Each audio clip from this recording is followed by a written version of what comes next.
اور والدین نے اگر اس کو حیا میں مضبوطی دے دی تنہائیوں میں اور دیگر رشتوں کے بارے میں، اور والدین نے اگر اس کے اخلاق درست کر دیے، اس کا کلام درست کر دیا، اسے صحیح راہ راست والا بنا دیا، تو یہ بہت بڑا ایڈیشن ہے اس کے پیرنٹس کی جانب سے، جس کا اسے عمر بھر شکر گزار رہنا چاہیے۔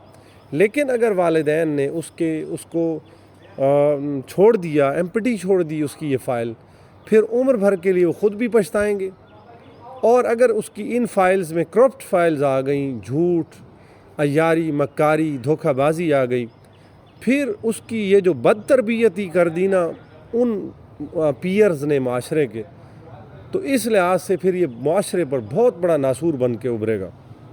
جسے علامہ اقبال مرحوم نے یہ کہا تھا، ان کا غالباً ایک شعر ہے اس حوالے سے، جس میں ڈاکٹر صاحب کہتے ہیں، تیرے صوفے فرنگی ہیں، تیرے قالین ایرانی، شاید ایسے ہے، لہو مجھ کو رلاتی ہے جوانوں کی تن آسانی۔ تو تربیت، اسلام کا جو فلسفہ تربیت ہے وہ یہی ہے کہ ایک شخص کو پتہ ہو کہ اس کے آگے سفر میں کیا کیا آنے والا ہے، اور بڑی سموتھلی وہ اسے پہلے سے پتہ ہو کہ اب زندگی میں یوں ٹرنز آئیں گے اور میں نے اس طرح اس کو مینیج کر کے آگے نکل جانا ہے۔ تو یہ بڑا ایک خوبصورت تصور ہے جو ہماری شریعت نے ہمیں دیا ہے، اور اس نے ہمیں اس سیارے پر، زمین پر تنہا نہیں چھوڑا۔ ہمارے پیرنٹس کو کہا ہے کہ اس کی فکر کرو، اس کو اچھا علم دو، اس کو ادب سکھاؤ۔ میں کسی امام کا پڑھ رہا تھا کہ انہوں نے ایک شخص کو 18 سال اپنے شاگرد کو تعلیم دی، لیکن علم نہیں سکھایا، 16 سال اس کو ادب سکھایا اور آخری 2 سال اس کو علم سکھایا، اور وہ فرمایا کرتے تھے کہ کاش مجھے پورے 18 سال صرف ادب سکھاتے۔ ادب پہلا قرینہ ہے محبت کا قرینہ۔ تو ناظرین کرام، یہ بڑا مشکل موضوع ہے اس کو نبھانا۔ آج جتنے نوجوان ہمارے معاشرے کے بے راہ رو ہیں، یقیناً یہ والدین کی نظر اندازی ہے اس کے پیچھے، نیگلیجنس، پیرنٹس نیگلیجنس ہے۔ اب وہ پچھتا رہے ہیں، وہ فائلیں، وہ عمر تو مکمل ہو چکی ہے۔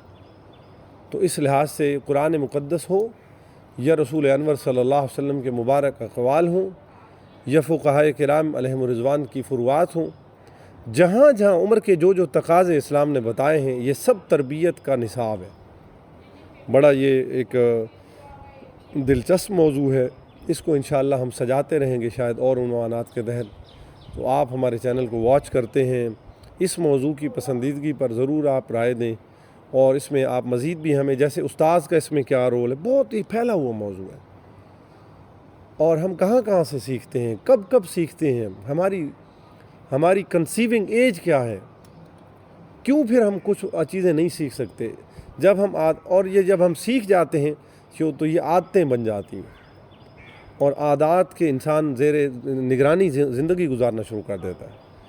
تو قبل اس کے کہ جیسے ماہرین انسانیات نے کہا کہ 30 کے ایج کے بعد پھر انسان کی جو لرننگ ہے وہ بہت مشکل ہو جاتی ہے۔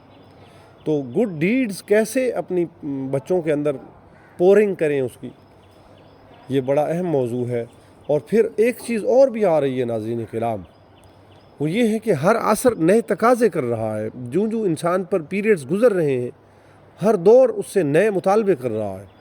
تو ہمیں دیکھنا ہوگا کہ ہم اپنے بچوں کو کسی بھی فارم میں وہ ہے کیسے نئے تقاضوں کے تحت ان کی تربیت کریں، اور کیسے ان کو نئے فتنوں سے محفوظ کریں، اور پھر پورے ایک معاشرے کا ہمارا جو امیج ہے اس کو مد نظر رکھ کر ہمیں لوگوں کو تیار کرنا ہوگا۔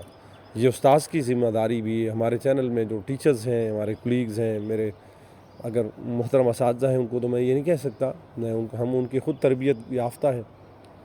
تو برکیف انسان کے محسن ہوتے ہیں وہ لوگ جو اس کو سکھاتے ہیں، سدھارتے ہیں، اس کی تہذیب اور تکمیل کرتے ہیں۔ تو آج کا موضوع ہمارا چونکہ اسلامی فلسفہ تربیت تھا، کوشش کی میں نے 2 4 5 7 منٹ کے اندر۔ بہت شکریہ، آپ ہمیں سنتے ہیں اور دیکھتے ہیں۔ امید کرتا ہوں کہ کچھ نئی باتیں، کچھ نئے دریچے کھلے ہوں گے آپ کے ذہن پر۔ بارک اللہ لی ولکم، استغفر اللہ لی ولکم، اقول قولی ھذا لنا واستغفر لکم۔ اللہ تعالی ہم سب کو اپنی اولادوں کی تربیت کی توفیق دے، ہمارے اندر جو کمیاں کوتاہیاں ہیں ہمیں خود بھی اپنے آپ کو ریسیٹ کرنے کی توفیق دے۔ بہت شکریہ آپ سب کا، ہمارا چینل دیکھتے رہیں۔ بہت ضروری ہے ہمیں کہ ہمیں پورا ٹائم واچ کریں آپ، اور آپ کا شکریہ ہوگا اس حوالے سے خصوصی۔ جزا اللہ عنا محمد صلی اللہ علیہ وسلم. بہت شکریہ. السلام علیکم.